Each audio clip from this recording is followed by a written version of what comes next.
Hello, नमस्कार दोस्तों। स्वागत है आप सभी का सरकारी मास्टर डिस्ट्रिक्ट सेंटर पे। देखिए, आज हम कक्षा 10वीं की कक्षा 10वीं के लिए साइंस से रिलेटेड हर एक चीज़ यहाँ पर मिलेगी। 11th-12th की भी हर एक चीज़ आपको इस चैनल पर मिलेगी।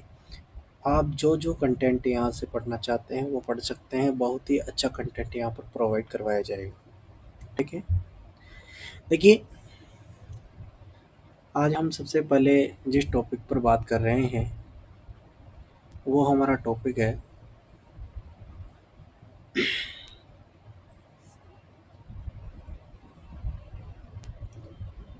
रासायनिक अभिक्रिया एवं समीकरण। देखिए, chemical reactions and equations. English medium वाले भी अच्छे बच्चे और ध्यान दें। Chemical equation and chemical reaction and equations. इस कैमरे को थोड़ा मैं इधर कर देता हूँ। ठीक है। अब देखिए, इसमें हम बात करेंगे किसकी, केवल रासायनिक समीकरणों की, और बात करेंगे कि इसमें अभिक्रियाएं किस प्रकार संपन्न होती है। ठीक है। इस बारे में हम इसमें बात करने वाले हैं।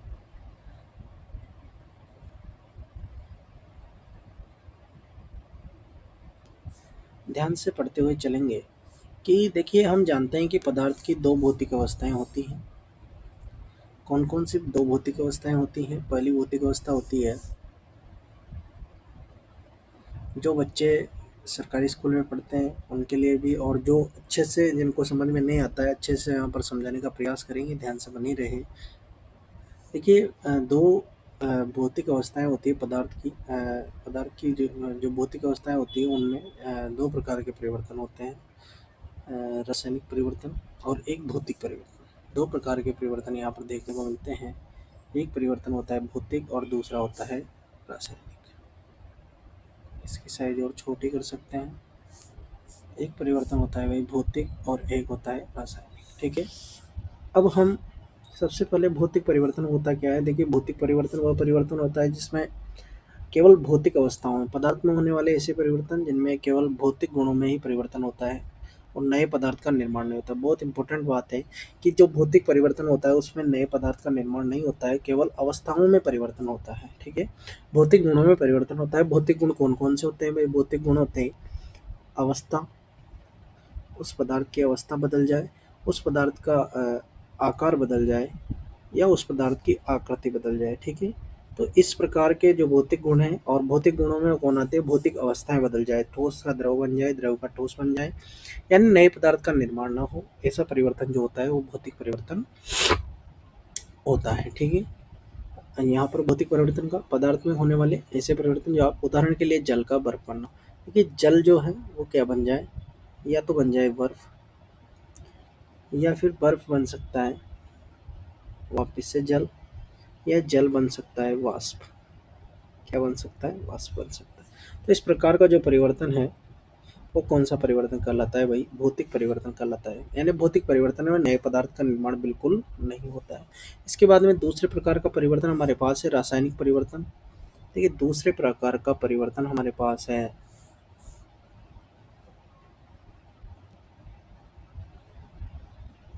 रासायनिक परिवर्तन। रासायनिक परिवर्तन होता क्या है भाई? रासायनिक परिवर्तन में नए पदार्थ का निर्माण होता है। सबसे पहली बात है कि नए पदार्थ का निर्माण होता है। नया पदार्थ जो बनेगा वो पुनः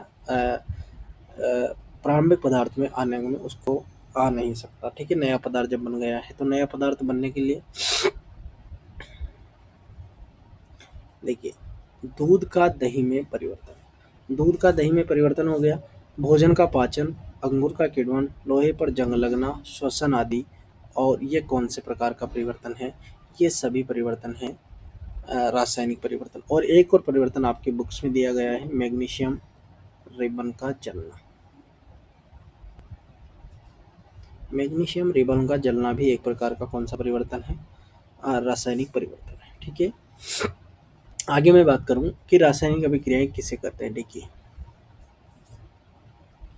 रासायनिक अभिक्रियाएं सामान्यतः हम जानते हैं कि दो तत्व क्रिया करेंगे और नए पदार्थ का जब निर्माण होगा तो वो होगी रासायनिक परिवर्तन, रासायनिक अभिक्रिया, वो होगी रासायनिक अभिक्रिया।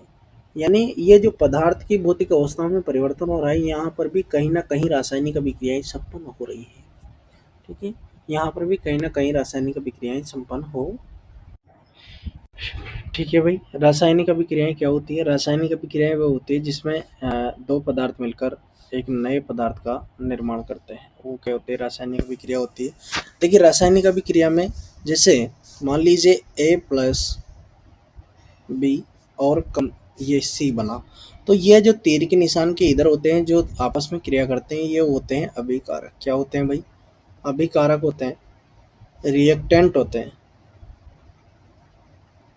रिएक्टेंट होते हैं। और ये क्या होते हैं जो बनते हैं, वो होते हैं भाई उत्पाद। क्या होते हैं? उत्पाद, यानी प्रोडक्ट होते हैं। क्या होते हैं? प्रोडक्ट होते हैं, उत्पाद होते हैं। ठीक है, ए और बी ने जब क्रिया की और बना सी, तो सी क्या होता है? यहाँ पर प्रोडक्ट होता है। ये बात ध्यान रखो। तो अभिकारक में किसी रासायनिक अभिक्रिया में क्या, किसी रासायनिक अभिक्रिया में वे पदार्थ जो रासायनिक अभिक्रिया में भाग लेते हैं अभिकारक कहलाते हैं। और क्रिया, यहाँ पर ए भी लिख सकते हैं कि क्रिया करके, अभिकारक में रासायनिक अभिक्रिया में भाग लेते हैं तथा क्रिया करके उत्पाद बनाते हैं। क्या होते हैं भाई? वह होते हैं अभिकारक। ठीक है, अब उत्पाद क्या होते हैं? रासायनिक अभिक्रिया में भाग लेने के बाद अभिक्रिया में बाद बनने वाले पदार्थ, नए पदार्थ, नया पदार्थ क्या कहलाता है भाई? उत्पाद कहलाता है, प्रोडक्ट कहलाता है। जैसे एक रासायनिक अभिक्रिया आपके सामने दी गई है, ये रासायनिक अभिक्रिया आपके सामने है, मैग्नीशियम प्लस ऑक्सीजन और मैग्नीशियम ऑक्साइड, यानी 2Mg प्लस O2 और बना 2MgO। ठीक है, ये एक प्रकार की रासायनिक अभिक्रिया है। और इसमें इधर जो है ये क्या रहेंगे? ये है अभिकारक। क्या है? अभिकारक। और ये इधर जो बने हैं ये क्या है भाई? उत्पाद। ये क्या है? उत्पाद। अभिकारक का मतलब, अभिकारक को क्या बोलेंगे इंग्लिश में? रिएक्टेंट। और ये क्या बना? प्रोडक्ट। ठीक है भाई, अब आगे मैं बात करूं कि रासायनिक अभिक्रियाओं की विशेषता। प्रश्न आए कि रासायनिक अभिक्रियाओं की विशेषता क्या क्या होती है? तो रासायनिक अभिक्रियाओं की विशेषता होती है कि इसमें एक तो गैस का निकास होता है भाई। क्या होता है? गैस का निकास। जैसे हाइड्रोजन गैस निकल जाएगी प्लस ऑक्सीजन गैस निकल जाएगी, इत्यादि इत्यादि गैसें यहाँ पर। और दूसरा क्या, रंग में परिवर्तन हो सकता है इसमें। यानी हम देखते हैं कि कभी कभार नीला तोते का रंग नीला हो जाता है। या किसी कई प्रकार की ऐसी रासायनिक अभिक्रियाएं संपन्न होती है जिसमें रंग में परिवर्तन होता है। तीसरा, पदार्थ की अवस्था में परिवर्तन हो सकता है और तापमान में परिवर्तन हो सकता है। तो अभिक्रियाओं की यह विशेषता है। इसके बाद में रासायनिक समीकरण। देखो रासायनिक अभिक्रिया जो संपन्न हो रही है उसको लिखने के लिए जिस समीकरण का उपयोग किया जाता है उसे कहते हैं रासायनिक समीकरण। ठीक है, रासायनिक समीकरण की बात करें तो ये रासायनिक समीकरण, किसी भी रासायनिक अभिक्रिया को सूत्रों के रूप में निरूपित करना क्या कहलाता है? रासायनिक समीकरण कहलाता है।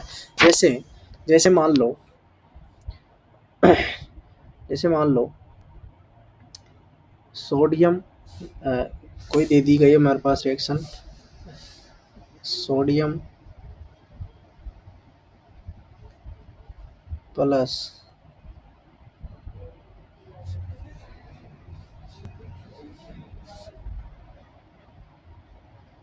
सोडियम प्लस हाइड्रोक्साइड,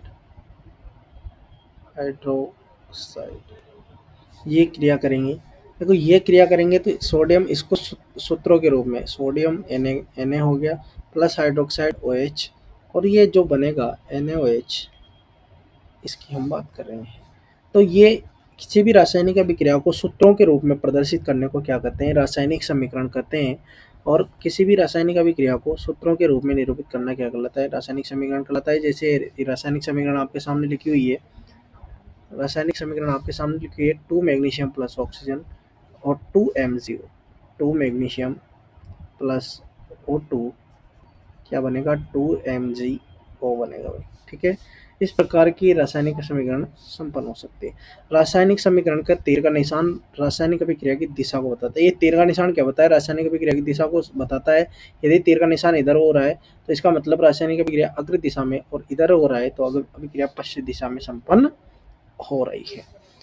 रासायनिक समीकरण दो प्रकार की होती है भाई, संतुलित रासायनिक समीकरण और असंतुलित रासायनिक समीकरण। देखो संतुलित रासायनिक समीकरण क्या होती है भाई? संतुलित रासायनिक समीकरण, देखिए संतुलित रासायनिक समीकरण में ऐसी रासायनिक समीकरण जिसमें दोनों तरफ प्रत्येक तत्व के परमाणु की संख्या बराबर हो, वो तो संतुलित। जैसे हमने देखी थी MgO2 MgO बना था। क्या ये रासायनिक समीकरण संतुलित है क्या? नहीं। इधर ऑक्सीजन एक ही है और इधर दो है, तो ये इस प्रकार की तो असंतुलित रासायनिक समीकरण होती है। इस प्रकार की तो कौन सी समीकरण होती है भाई? इस प्रकार की तो होती है असंतुलित। संतुलित वो होती है जिसमें दोनों तरफ क्या हो भाई? परमाणुओं की संख्या बराबर हो। ठीक है, तो परमाणु की संख्या बराबर करने के लिए रासायनिक समीकरण को क्या करना पड़ता है प्यारे बच्चों? संतुलित करना पड़ता है। ठीक है, अब नेक्स्ट वीडियो में पार्ट 2 में हम रासायनिक अभिक्रियाओं को संतुलित करना देखेंगे। तो अगर यहाँ तक अच्छा लगा वो वीडियो, प्रत्येक पूरे पार्ट की किताब में जो 11-12 पार्ट है उनकी सबकी आपको क्लासेस मिलेगी और अच्छा कंटेंट हम प्रोवाइड कराने का प्रयास करेंगे। ठीक है, धन्यवाद, मिलते हैं कल। बाय बाय, जय श्री राम, जय हिंद, जय भारत। अगर वीडियो अच्छा लगे तो लाइक कीजिए, बच्चों के साथ सब्सक्राइब कीजिए, अपने मित्रों के साथ शेयर कीजिए और चैनल को सब्सक्राइब कीजिए। धन्यवाद, मिलते हैं कल। हम अगले कंटेंट हमारा रहेगा रासायनिक समीकरण को संतुलित करना। ठीक है।